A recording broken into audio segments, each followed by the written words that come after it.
From South Carolina Public Radio, this is the South Carolina Lede. I'm your host, Gavin Jackson, and this episode was recorded on September 2nd, 2025 at South Carolina Public Radio Studios here in Columbia. And we're glad you're bearing with us today as we have our delayed drop of the pod due to our observance of Labor Day. Another thing that we're going to be observing is our live lead taping our back-to-school episode at Rock Hill Brewing in Rock Hill. Wow. Get it? Rock Thrill, actually. On September 11th from 6 to 8 p.m. You can RSVP to this free event at southcarolinapublicradio.org/live-lead. We would love to see you there because, it's not just me, it's not just AT and possibly baby Rena.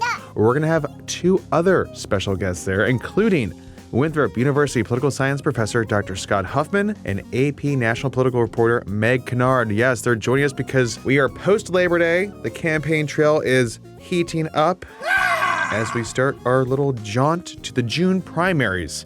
It's getting hot and active, so come see us at Rock Hill Brewing on September 11th from 6 to 8 p.m. Go to southcarolinapublicradio.org/live-lead to RSVP. Now, speaking of hot and active, on this episode of The Lead, we're looking at the ad wars that are heating up.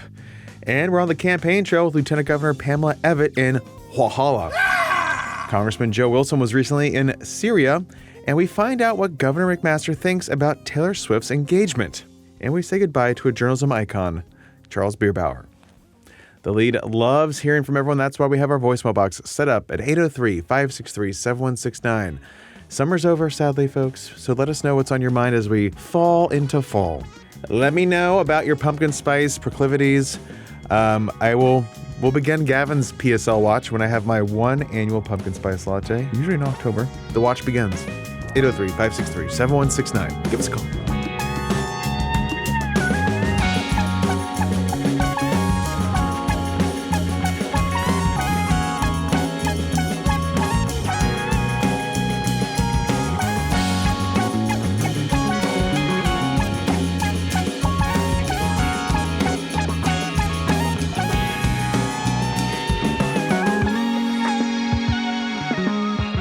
A little heads up for this week. The Congress is back in Washington. August recess is over. Time to get back to work, folks. On the economic front, we get August jobs numbers on Friday. Data! And I want to start our episode in memory of Charles Bierbauer, the former longtime broadcast journalist and former dean of the University of South Carolina College of Information and Communications. Bierbauer worked at CNN for 20 years, starting in the mid-1980s, and covered the Pentagon, White House, and Supreme Court, as well as hosting a weekly public events show. Bierbauer also worked closely with us here at SCE-TV, moderating several debates, election nights, and hosting several shows, including being the first moderator of This Week in South Carolina in 2017. I took over the show in 2018 and had the honor of being able to learn from him and work with him during the 2018 gubernatorial debates and election night 2018 when he was in studio and I was at the McMaster campaign headquarters. Bierbauer was a very smart man and very clever and witty as well. We have an old episode from October 2018 featuring him and former Post and Courier Columbia Bureau Chief Andy Shane. If you want to listen back, it's out there. You can find it by just Googling all of our names. Now, watching Bierbauer effortlessly steer the debates and other live coverage really gave me the confidence and the know-how to do it myself in 2020 and beyond. Bierbauer was 83 and he will be missed, but his legacy will live on. Keeping with politics, I was on the campaign trail in the upstate last week with Lieutenant Governor Pam Evette. I caught up with her in Walhalla at the Oconee County Republican Party meetup on August 28th, which just happened to be Evette's 58th birthday. Happy birthday! Yes, there was a cake, along with about 50 or so folks who listened to her stump speech and later a question and answer sit-down with one of the members there. Now, you'll ask, what separates you from everybody else? I'm going to tell you three big things that separates me from everybody that's thrown their hat in the ring. First off, I am a conservative businesswoman, I'm a mother of three, and I'm a woman of faith, and I'm not a career politician. So you can choose a conservative businesswoman or just a list of career politicians that have been in office for a long time that will promise you things that they can't deliver. You can choose somebody who has stood with President Trump from day one. Because you see, in everybody today stands with President Trump, don't they? Everybody is for President Trump. But if you go back to January of 23, President Trump came to the State House talking about his run, getting ready for his run for president. And if you look at all the people that have thrown their hat in the ring to be governor, I'm the only person that was standing at his shoulder. I stood with him when there were no polls. I stood with him when people were calling me saying, you must be crazy. You're going to tank your political career. He's going to be indicted. And I said, listen, I was in him from the beginning. I'm in it till the end. And I showed up for him that day. I've been a CEO.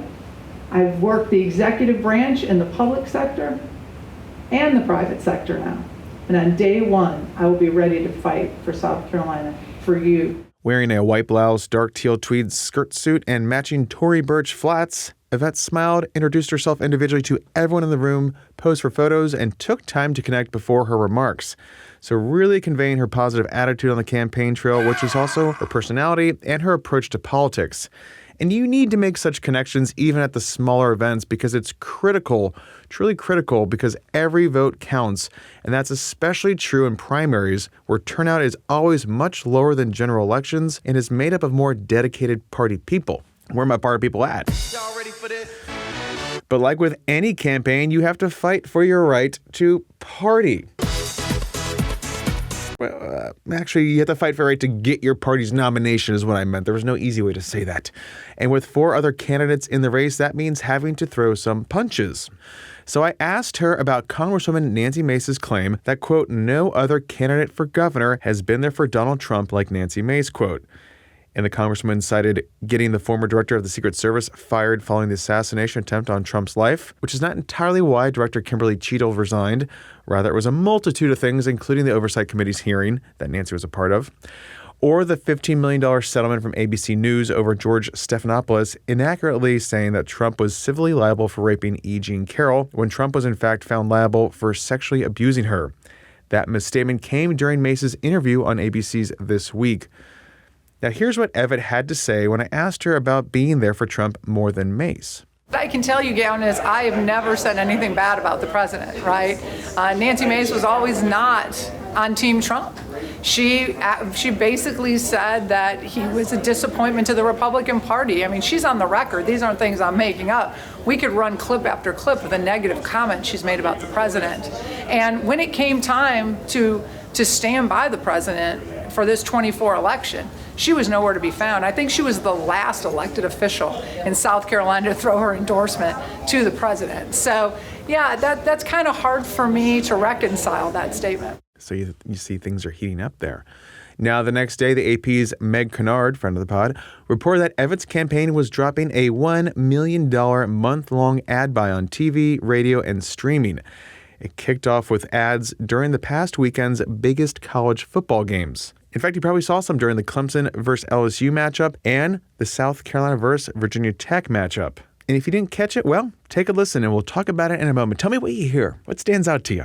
Lieutenant Governor Pamela Evette. She's fantastic. It's good to have President Trump's back. I've backed him from day one. I'm Pamela Evette.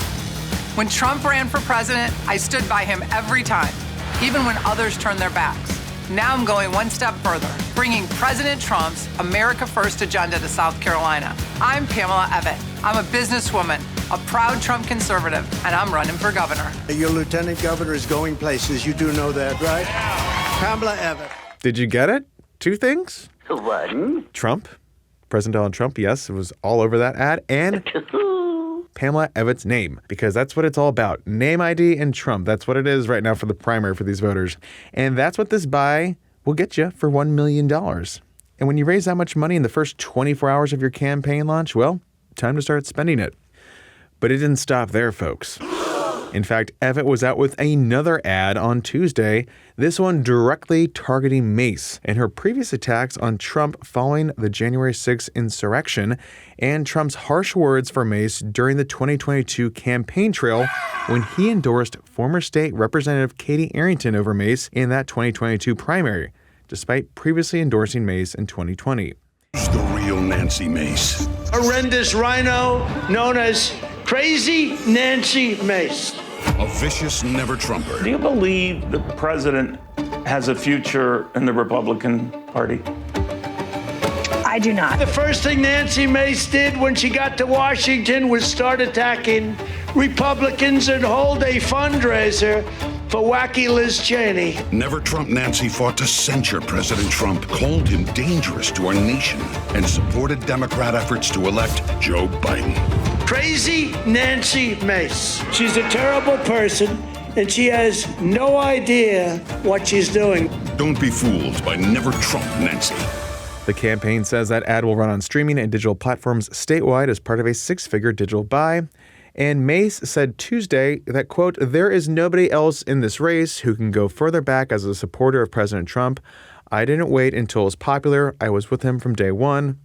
And Mace also cites working for Trump as state director in 2015 on the campaign, his endorsements in 2020 and 2024, again, not 2022, and having Austin McCubbin, a former South Carolina state director for Trump's campaign, on her team. But again, I just want to clarify here that Evette always says that she has been with Trump since the very beginning, and that's including back in 2016. So a little clarification there. It's not just now.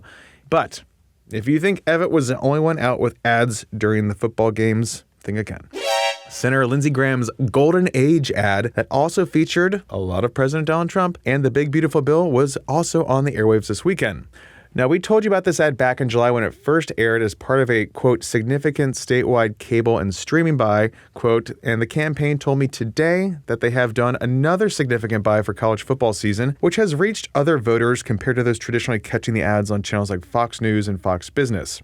Now, the campaign has been parsing out ads since April, highlighting Graham's endorsement from Trump and his support for Israel.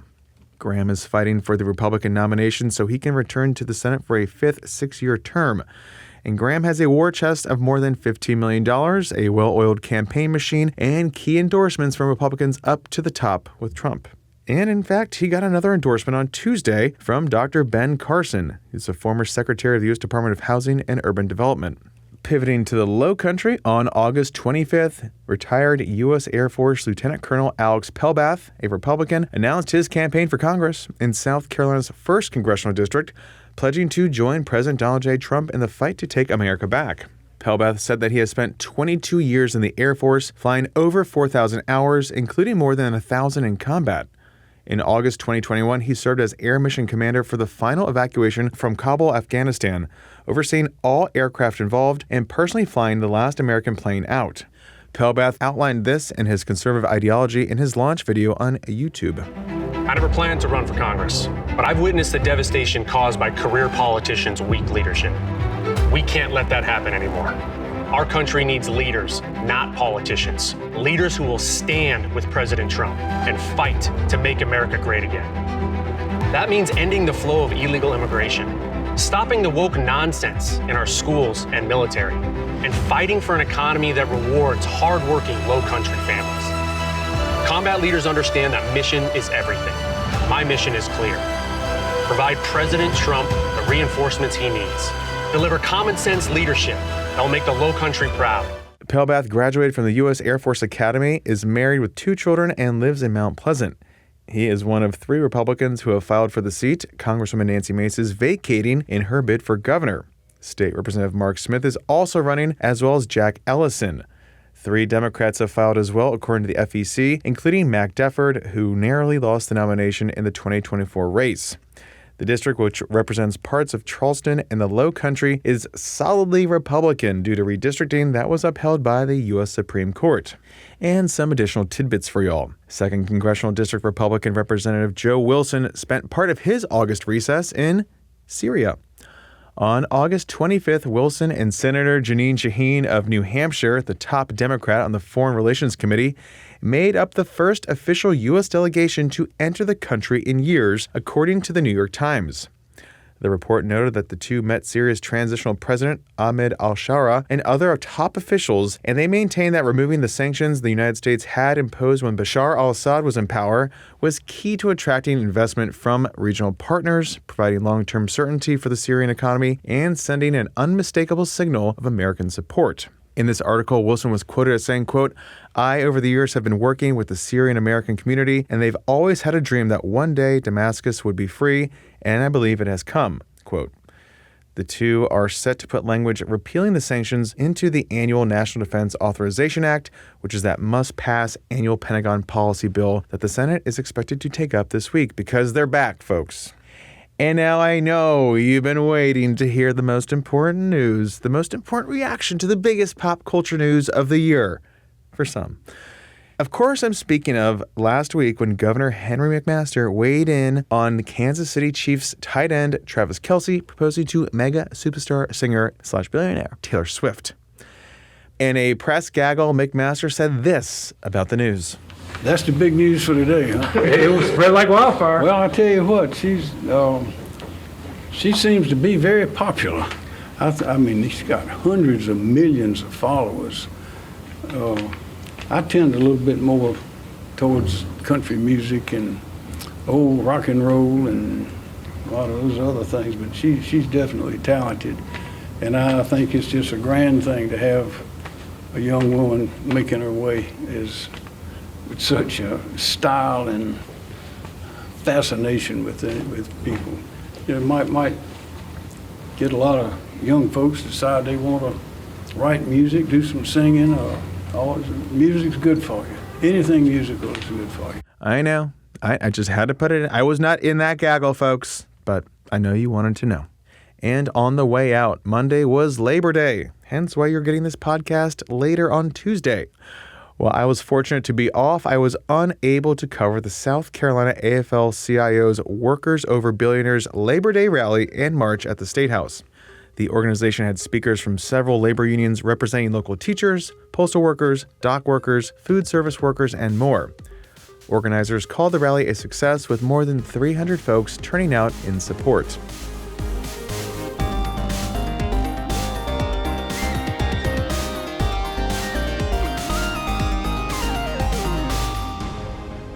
Welcome to the wind down section, our little break from the news. We're glad you're here.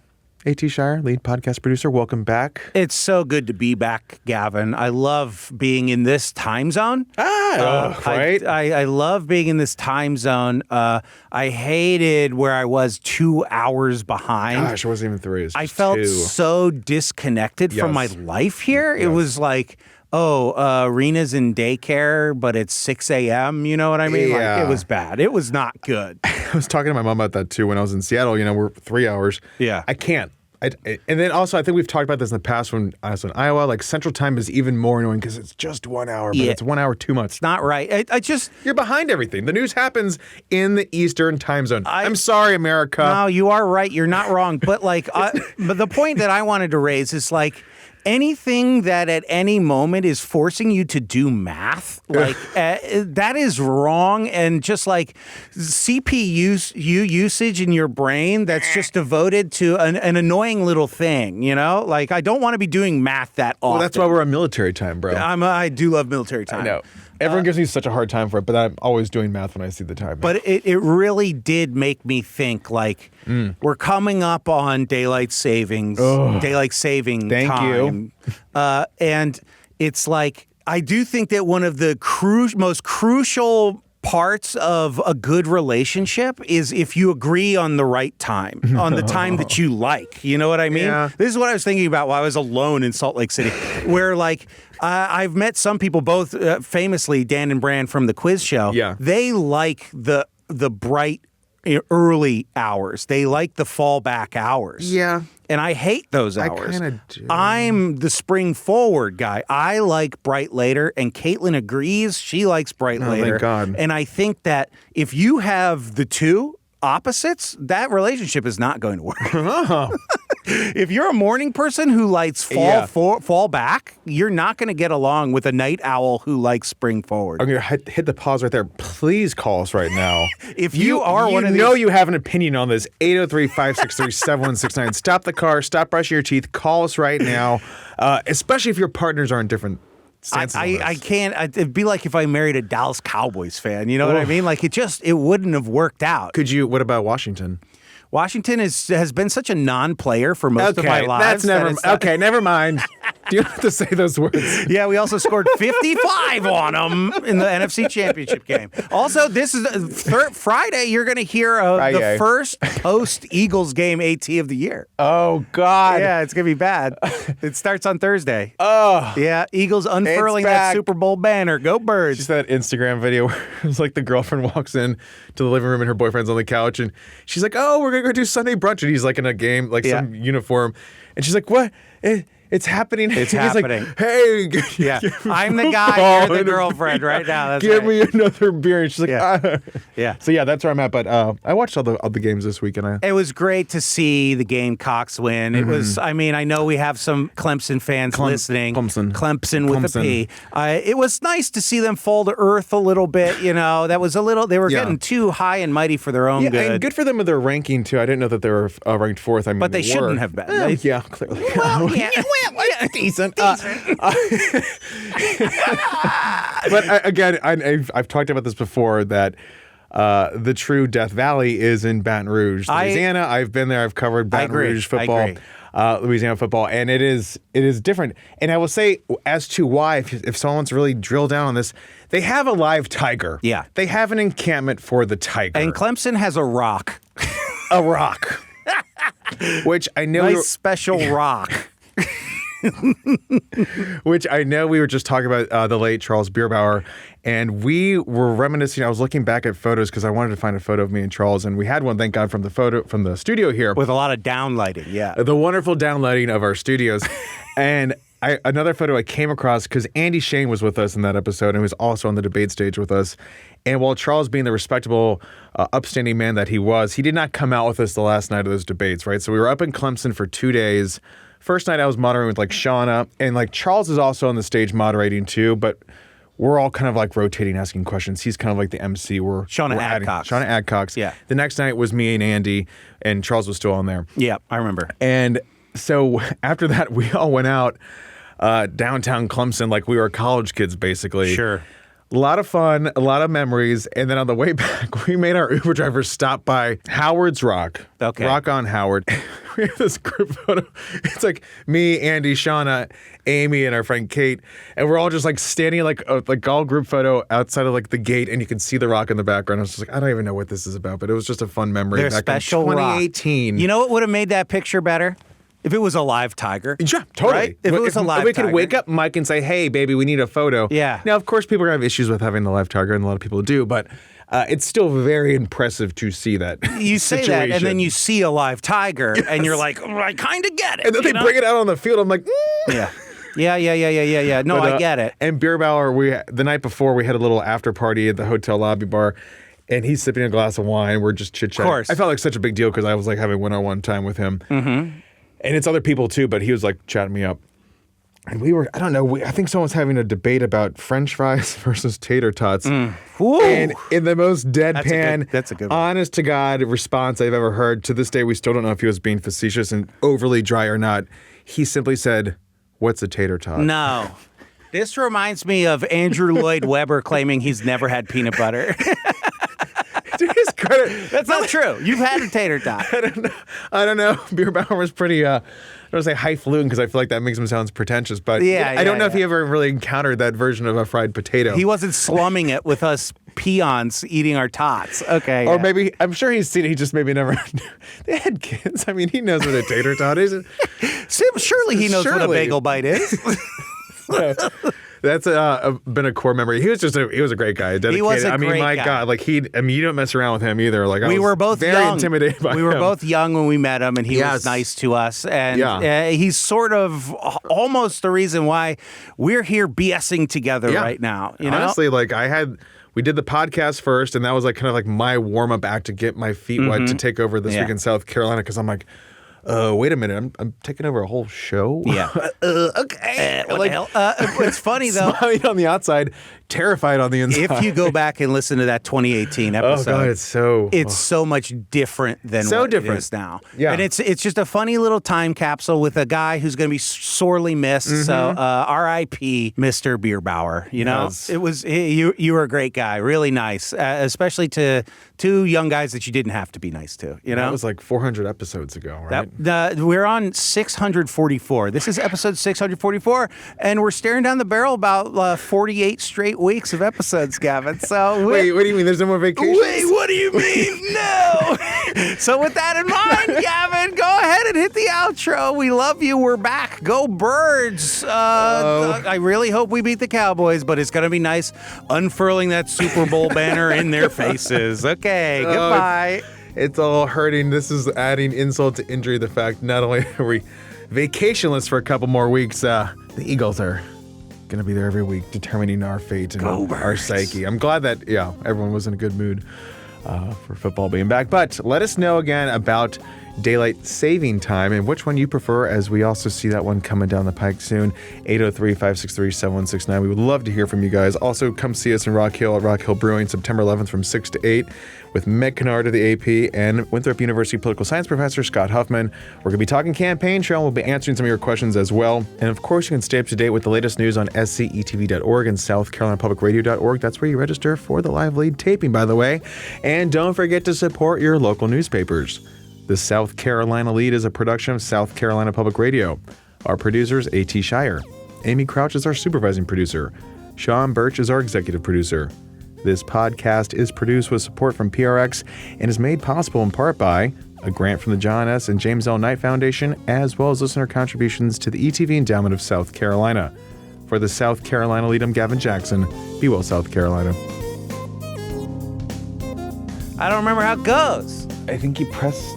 It's already recording. You press one of the buttons. This could go at the end. Okay, it's over. Stop, guys. Stop it.